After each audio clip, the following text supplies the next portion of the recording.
Pada saat kiamat, seluruh makhluk yang ada di bumi semesta ini seperti manusia, binatang, tumbuhan hingga langit kacau balau dan hancur. Manusia digambarkan berterbangan seperti debu dan gunung-gunung yang dihamburkan. Perang besar itu dimulai dari ramainya peperangan di Baitul Maqdis atau Al-Aqsa di Yerusalem, Palestina. Peperangan antar umat Islam dan kaum Yahudi, lalu hancurnya kota Madinah. Perang besar itu terjadi selama 7 bulan berturut-turut. 1 hari sebelum tanda kiamat terjadi, yang pertama adalah turunnya Dajjal yang berarti kekacauan. Cirinya memiliki mata kanan yang rusak dan buruk sekali. Ciri lainnya adalah memiliki kulit kehitaman dengan dahi lebar dengan 3 huruf tertulis, yaitu Kaf, Fa, dan Ro, yang berarti kufur, dan orangnya dan besar. Dalam sebuah hadis yang sahih, Rasulullah SAW bersabda, "Ketahuilah Dajjal itu buta mata kanannya dan Tuhan buta, karena dia akan mengaku sebagai Tuhan, dan ketika yang mempunyai iman yang sempit maka mereka akan percaya akan hal itu." Ketika menemui tanda-tanda kebenaran Dajjal, maka Rasulullah mengingatkan umatnya agar menghindari Dajjal.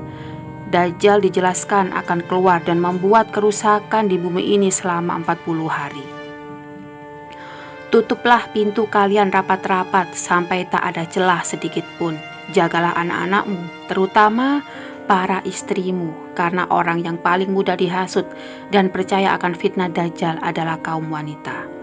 Rasulullah pun menyampaikan, sehari pertama seperti setahun, sehari kedua seperti sebulan, sehari ketiga seperti sepekan, dan hari-hari berikutnya seperti hari kalian. Kala itu tidak seperti biasanya. Suasana sangatlah panas, tak ada angin sedikit pun, waktu terasa sangat lama sekali. Dajjal akan keliling di muka bumi dan seluruh bumi akan ditatangi kecuali kota Madinah dan Mekah. Rasulullah SAW menyebut hal itu dikarenakan di setiap pintu gerbang malaikat menghunuskan pedangnya menghalau Dajjal.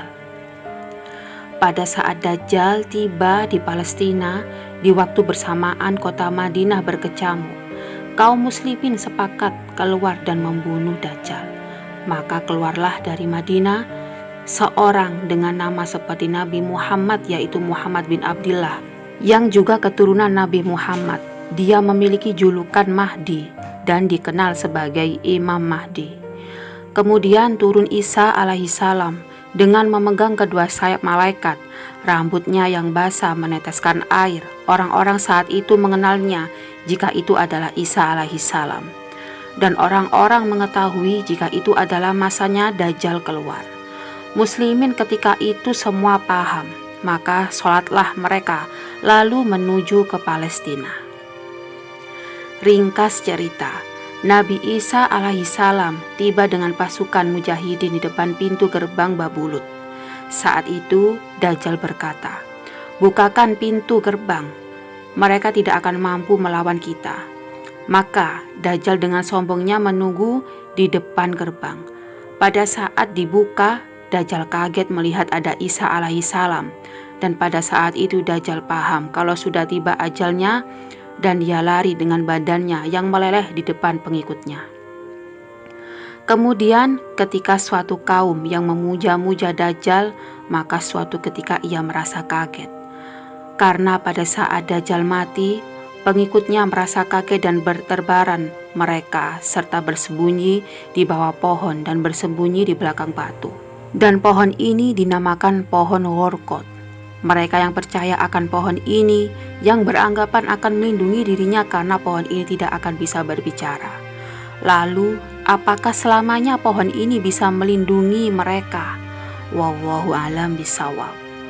Lalu, ternyata batu dan pohon akan memberikan penjelasan. Hai Muslim, ini Yahudi, bunuhlah.